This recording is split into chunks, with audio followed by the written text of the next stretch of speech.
submarines. Okay. He's eliminated some of the programs on submarines and prestige.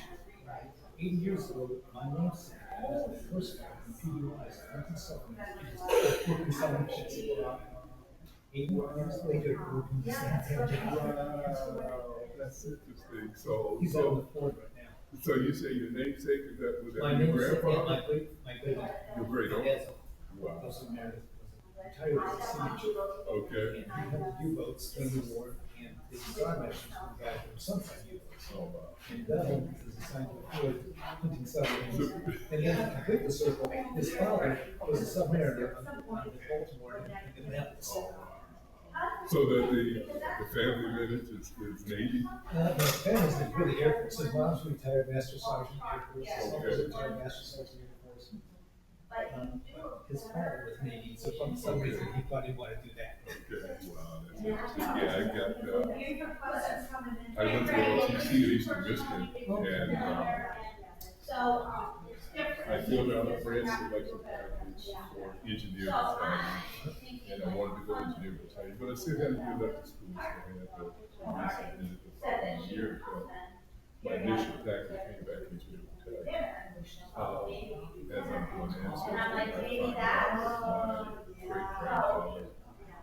was in fire. I go for the engineer battalion during World War I, serving in France. Airmen from Company B. They were the ones that kind of built roads and bridges through France. But I found that my mother, she met some of her cousins off of my grandmother's side. They all grew up in Alabama. Another branch that I wanted to go into, they army helicopters. And I put down the going ancestry again to find out lineage goes back to I want to go aviation, but I'm unfortunately they got what they call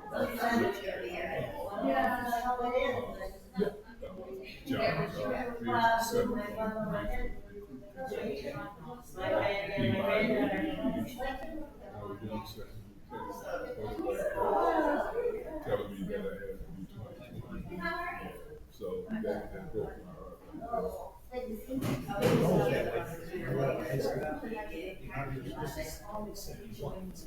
Seeing Southeast Asia, American point. This is, we got an exciting opportunity for you.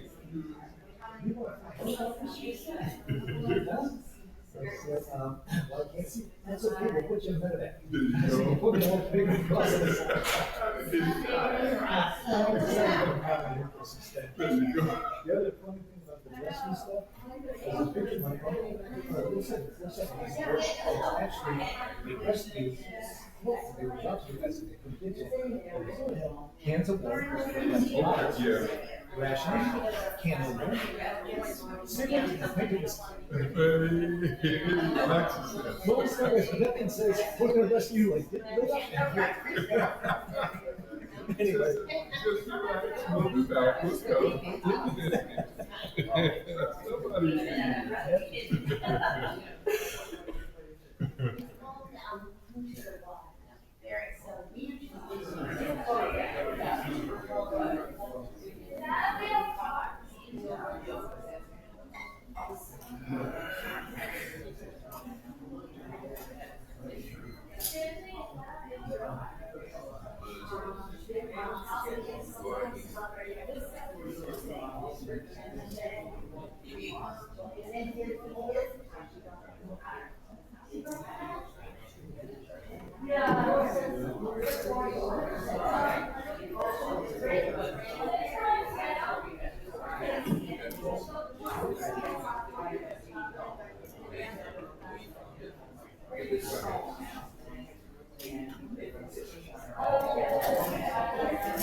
Yeah,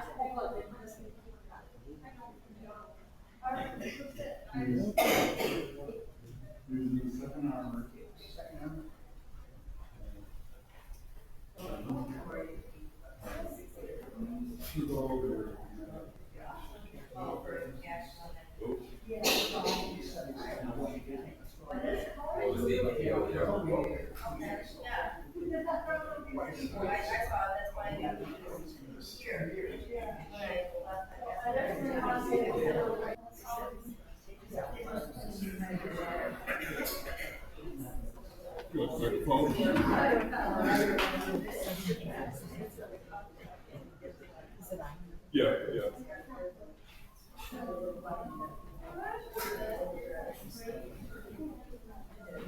I'd like to welcome all of you here today. We have a very special program. As you know, most of you know, this year, the Wixom Historical Society was working on a big project with the VFW and the city to have a plaque erected to honor a Tuskegee Airman that was born in Wixom and is buried in our cemetery. Now, the Tuskegee Airmen, there were actually less than 1,000 pilots throughout the whole country. In Michigan, there were only 50, and we had one here in Wixom. It's really quite amazing. Well, as we were working on our research, we were able to meet a lot of people from the various Tuskegee groups. And among the groups that we met were the Detroit chapter of the Tuskegee Airmen, RedTails, Detroit RedTails, and they helped us tremendously with the research. You know, some people think you look online and you find some information and you're done. It doesn't work that way. We had to go through the archives, the National Archives. There had to be all kinds of things that we wouldn't even know where to begin. And they helped us tremendously through this. And they're an expert. They're experts in their field. So today, we thought it'd be really great to invite back one of the members. And I'd like to introduce you to Eric L. Palmer, who is president of Detroit RedTails, as well as a board member. Member of the Detroit chapter of Tuskegee Airmen. So without further ado, here's our speaker. Thank you. I'll be sitting down during most of it. I got a bad right foot, so gotta alleviate weight off of it. But as was mentioned, my name is Eric Palmer. It's my first slide here. Who am I? My name is Eric Palmer. I am the president of Detroit RedTail Incorporated. Here in Southeast Michigan, technically there's 4 groups that continue to promote the legacy and history of the Tuskegee Airmen. We've got the Detroit chapter of Tuskegee Airmen Incorporated, which came up first in, I want to say 1974, they were incorporated. They were part of a larger group, Tuskegee Airmen Incorporated, who have chapters in almost every state across the country. I do believe we got one in Hawaii. I want to say we got one in the Virgin Islands, and we just opened one over in France, over in Italy. They just started a chapter there. I am a 30-year General Motors employee, even though I have that Ford out there. The 20-year member of the Detroit chapter of Tuskegee Airmen. I was in the Army Reserves. I went through Eastern Michigan, ROTC Department, Army, and did 13 good years in the Army Reserves. I am a graduate of Detroit's Castech High School, associate's degree from Wixom Community College, bachelor's from Eastern Michigan in industrial computer technology and also military science. As I was working at General Motors, I had the opportunity to earn 2 more advanced degrees. So I've got an MBA in Human Resources Management from Baker College, and also a Master's of Science in Lean Manufacturing. My job, I was an industrial engineer, lead industrial engineer. I should say still am on disability leave right now. I with the Mustang, I'm a member of some Mustang organizations, the Mustang Owners Club of Southeast Michigan, and then also a member of the Mustang Club of America. And then I have association with some fellas in Detroit called the Motown Stallions. What is Detroit RedTail? Basically, as you look at the vehicle and what this presentation will do, I will, as it was titled, I will do a virtual walk around of the vehicle through the presentation. And also, as you can see from this picture, when we set up, I have banners hanging. So I'll walk through those banners also with you to give you an idea of what we present when we're out in the field. We're a nonprofit, 501c3 nonprofit. We came up in October of 2017. We became a nonprofit, Texas nonprofit. Initially, when I got the vehicle, it was pretty much strictly going to be a parade vehicle.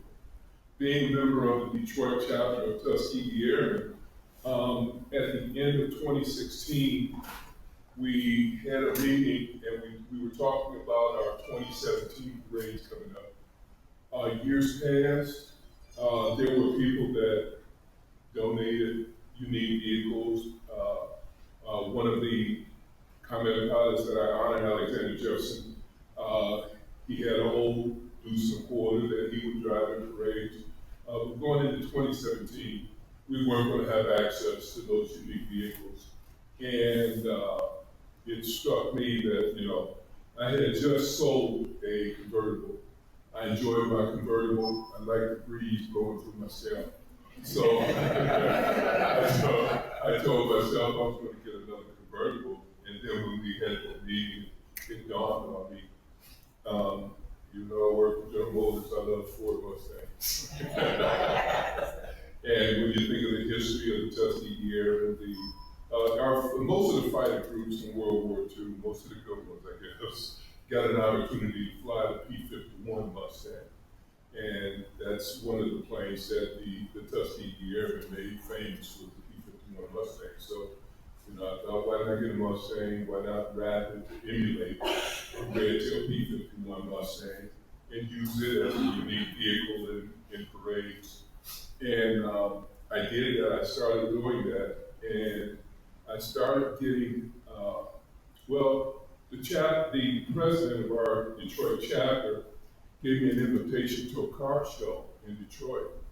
And I went and got a lot of attention, won an award, and it dawned on me that, you know, typically people will hear about the history and legacy of the Tuskegee Airmen in settings like this, at air shows, you know, museums, those types of things. But not often do you hear any military period at car shows. So I made it my mission at that time to dive into what I call the American car culture. Our initial motto was rolling the Tuskegee Airmen into the American car culture. And last year I evolved it to Torchbearer of The Legacy. Can you guys see that? Yeah. Okay. But Torchbearer of The Legacy, the reason why I changed our motto to that is because young people like myself, or people that join Tuskegee Airmen Incorporated that are not original Tuskegee Airmen, are considered torchbearers. They're responsible for, individually, they're responsible for going out and continuing to tell the legacy. Our originals, we call those trailblazers and torchbearers.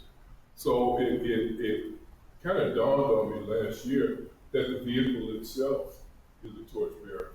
I could set the vehicle up as I did down in Montgomery, Alabama. That picture is from when I went down to the RedTail Classic football game at the beginning of September for Labor Day. I could set that vehicle up, pop the hood open, put the banners up, and walk away, and people can just walk up and read and look and learn, you know. So it's a torchbearer in itself. So Our mission, as kind of implied, is to drive the history and legacy of the famed Tuskegee Airmen across the country and into places that accommodate, welcome, and appreciate unique methods of presenting history. This is our website, and I'm going to go into the website to give you a little taste of what's there. DetroitRedTail.org. I tell people that is, since we're here in Southeast Michigan, I tell people that it's like Detroit Red Wings, but a different part of the bird. You know, so they can remember. So this is our website. At the top of it, we've got a scroll of original Tuskegee Airmen who signed the hood of the vehicle. A lot of the signatures have kind of faded, but as you can see, Kelly Gentry, she's one of two females who signed the hood. Tuskegee Airmen, that term Tuskegee Airmen refers to close to 15,000 people that were part of a separate and segregated Army Air Corps. The War Department didn't want to integrate. They refused to integrate. So, you know, there's rumor that they considered it an experiment. Some people probably did consider it an experiment to create this separate, segregated Army Air Corps, which unfortunately was a waste of taxpayer money instead of integrating. You want to create something totally separate. So every position that was needed to be filled was filled. I mean, all the support. Like as was mentioned, there were close to 1,000 people that were trained as pilots, both single engine and twin engine pilots. But everyone else were support personnel. Looking at the website, that is my legitimate phone number. I did have a ghost phone number up there at first, but I figured might as well let people call me. We got the QR code if people want to donate. This is images of the two Tuskegee Airmen that I honor on the vehicle, standing on either side of the vehicle. You've got Alexander Jefferson, who I represent on the passenger side of the vehicle. His vehicle number was his plane number was 44.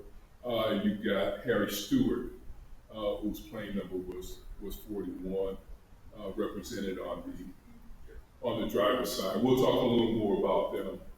I'll just, go over this very briefly. The first page of our website, honoring the nation's first African American military aviators in a unique way. As shown up here and as there on the screen, when people think about the Tuskegee Airmen, the first thing they think about is the P-51 and the RedTail P-51. They picked this plane up in July of '44. Before that, they had a P-47. That particular plane there is a P-47. We'll even talk a little more about that number 39, P-47. But the P-47 they had for roughly 3 weeks. And that was the first plane that had that red tail painted on it. The reason why there was a red tail was for aerial identification. The fighter groups at this point in time of the 15th Air Force, their main mission was escorting bombers. The bomber groups had to be able to look out of the window and be able to identify what fighter group it was that was escorting them. And the best way to do that was with some type of identifier. The largest part on the plane, when you're looking at a profile, is the tail. So the 332nd, theirs was designated as red. Not exactly sure why, but it's designated as red. 15th Air Force, as mentioned, all of their fighter groups had a tail color. The 52nd fighter group, their tails were yellow. And I would have hated to be a part of the 52nd and seen going away from the action. Because people would have called it yellowtail and thought you were scared of the action. 325th was yellow and black, checkerboard. 31st had striped tails. So different color scheme tails each of the fighter groups had. So the bomber groups could tell who was escorting them. They 332nd, one unique thing about those guys, the 15th Air Force, they had an edict that they wanted their fighter groups to stay with bombers when they were escorted. And I'm not quite sure how disciplined the other fighter groups were, but 332nd was very disciplined because of their commander, Benjamin O. Davis. Benjamin O. Davis spent 4 years at West Point, was the second black graduate at West Point. And all the time he was there, nobody would associate with him outside of, classroom time, class time. So he learned a lot of self-discipline. And that he instilled in the fighting group. Leaders, organizations that are led by a strong leader usually adopt the personality of that leader, and that's what they did. They say he was strict and stern, but he was fair. If you've seen, I want to say either of the movies, either RedTails, which was the latest Tuskegee Airmen movie, or the Tuskegee Airmen, which was an HBO movie from the mid-90s, the Benjamin O character basically told the guys as they're escorting bombers, if they see Germans, and this is what some of the other fighting groups would do, if they see German planes in the air, don't go chasing them and leave the bombers uncovered. Say if you decide you want a glory seat, just keep on going, don't even come back. And there's another story I'll tell you when we talk about Harry Stewart. That was him. He was consistently that same way. Of course, as mentioned, educational resource. Harry Stewart and Alexander Jefferson are honored on the vehicle. Our mission, our motto. We're always trying to get some donations so that we can keep going. There's a poster, and I don't know if it's on one of my banners or not, but from World War II, where the War Department decided to recruit for the 332nd, and they had a black aviator, and they were looking for recruits or pledges or something, and the banner says, "Keep us flying." So I kind of stole that from that Keep RedTail rolling.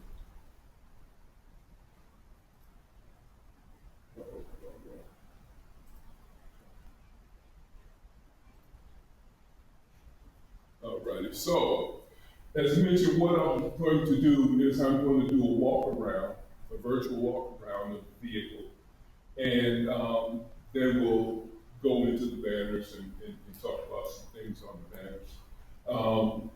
As shown on the hood of the vehicle are signatures of original airmen, and those were the guys in the scroll going across the main page of the website. Excuse me. As mentioned, some of them have faded, but some of them have stayed since 2017, 2018.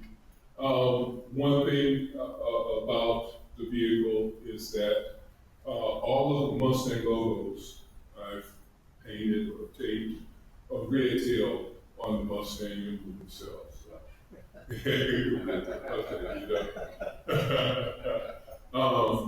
The vehicle is driven from point A to point B when I had events.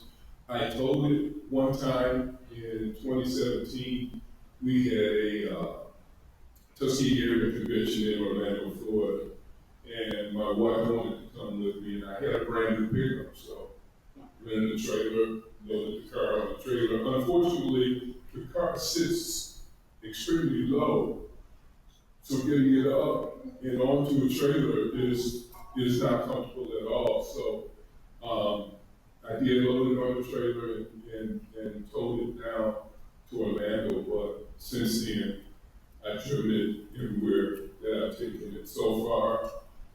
East Coast, I've been to DC a few times, Virginia Beach. Haven't been up in the Northeast, haven't been in New York. Again, down in Florida, Tampa, Orlando. Let's see, going around south, of course, Montgomery, Pensacola, then down to Pensacola, over to Houston, Texas for a car show. I've driven it across Route 66, so these stickers here on this side our Route 66 stickers from each state that I passed through. We got to Arizona, we went to the Grand Canyon, and then went over to Las Vegas. So I never made it into California. That's the only part of Route 66 I haven't driven. But me and my partner, buddy of mine that rode with me, what we did is, as we crossed state lines, as we went